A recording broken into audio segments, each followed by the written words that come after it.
പാലക്കാട് നഗരസഭാ തെരഞ്ഞെടുപ്പിൽ സീറ്റിനായി കോൺഗ്രസിൽ തർക്കം. 42 സീറ്റിലെ സ്ഥാനാർത്ഥി പ്രഖ്യാപനത്തിലാണ് തർക്കം. ഗ്രൂപ്പ് പോരും പ്രാദേശിക തർക്കവും സ്ഥാനാർത്ഥി പ്രഖ്യാപനം പൂർത്തിയാക്കാൻ തടസ്സമാവുകയാണ്. കോൺഗ്രസ് നോർത്ത് മണ്ഡലം പ്രസിഡന്റ് രമേശ് പുത്തൂർ, ഈസ്റ്റ് മണ്ഡലം പ്രസിഡന്റ് സേവിയർ സെബാസ്റ്റ്യൻ എന്നിവർക്ക് സീറ്റില്ല. സീറ്റ് ആവശ്യപ്പെട്ടിരുന്നെങ്കിലും ജില്ലാ നേതൃത്വം അംഗീകരിച്ചില്ല. വിവരങ്ങളുമായി അരുൺ ആലത്തൂർ ചേരുന്നു. അരുൺ, തെരഞ്ഞെടുപ്പ് അടുത്തിരിക്കുന്നു.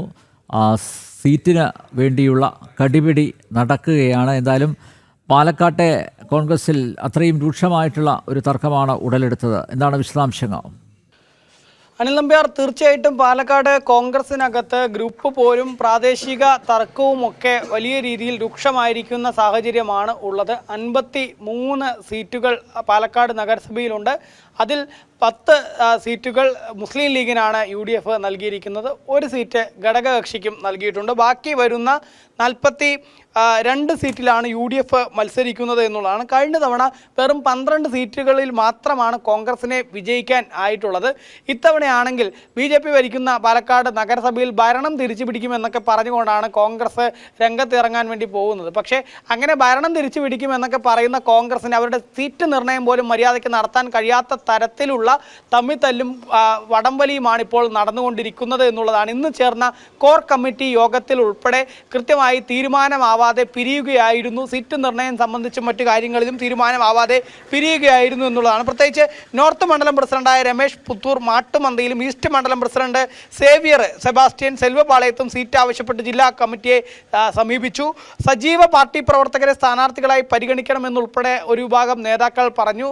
പെട്ടെന്ന് പാർട്ടിയിലേക്ക് തെരഞ്ഞെടുപ്പ് മുന്നിൽ കണ്ട് പാർട്ടിയിലേക്ക് വന്ന ആളുകളെ അംഗീകരിച്ച് അവരെ പിന്തുണയ്ക്കുന്ന നിലപാട് ശരിയല്ല എന്നുള്ളതാണ് ഒരു വിഭാഗം നേതാക്കൾ പറയുന്നത്.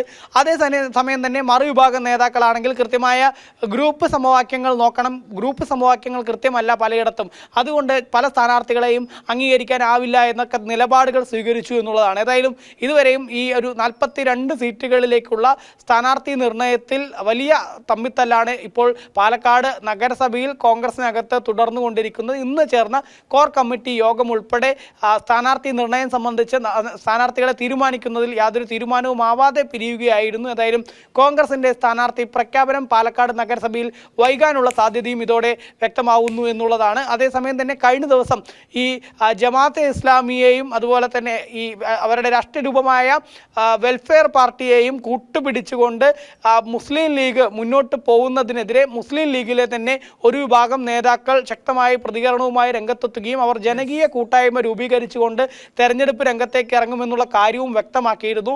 ഏതായാലും കോൺഗ്രസും ഇപ്പോൾ ഈ ഒരു ഘടകകക്ഷികളുടെ കാര്യത്തിൽ ഒരു ഘടകകക്ഷിക്ക് സീറ്റ് നൽകുന്നു എന്ന് പറയുന്നുണ്ട്. അത് വെൽഫെയർ പാർട്ടിക്ക് തന്നെയാണോ ആ സീറ്റ് നൽകാൻ പോകുന്നത് എന്നുള്ളൊരു ചോദ്യം സ്വാഭാവികമായിട്ടും ഉയരുന്ന സാഹചര്യമുണ്ട്.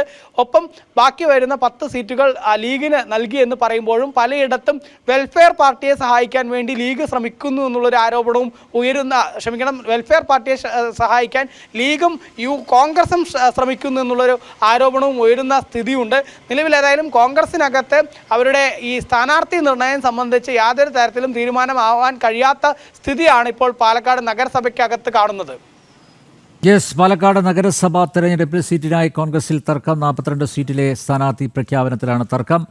ഗ്രൂപ്പ് പോരും പ്രാദേശിക തർക്കവും സ്ഥാനാർത്ഥി പ്രഖ്യാപനം പൂർത്തിയാക്കാൻ തടസ്സമാവുകയാണ്. കോൺഗ്രസ് നോർത്ത് മണ്ഡലം പ്രസിഡന്റ് രമേശ് പുത്തൂർ, ഈസ്റ്റ് മണ്ഡലം പ്രസിഡന്റ് സേവിയർ സെബാസ്റ്റ്യൻ എന്നിവർക്ക് സീറ്റില്ല.